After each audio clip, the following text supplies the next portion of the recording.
Presyo ng pulang sibuyas sa pamilihan ng Mangaldan, Pangasinan bumaba ng 20 pesos per kilo ngayong linggo.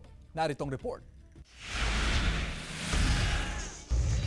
Kung dati nakakabili ng bulto-bultong sibuyas ang tenderong si Mang Bernardo mula sa Mangaldan, Pangasinan. Ngayon, 2 hanggang 3 sako na lang ang kanyang binibili kada linggo. Bumaba na kasi ang presyo ng pulang sibuyas. Isang linggo na, bumaba.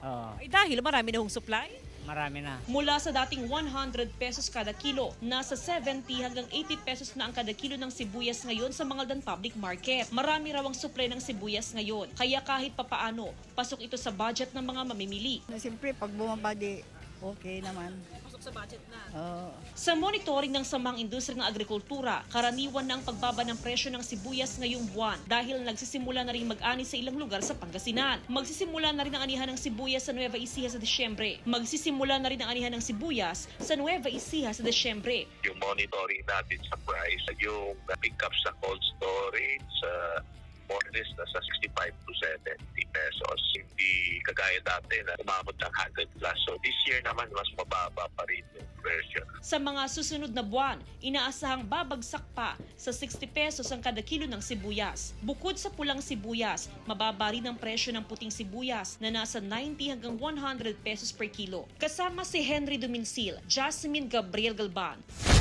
One North Central Luzon.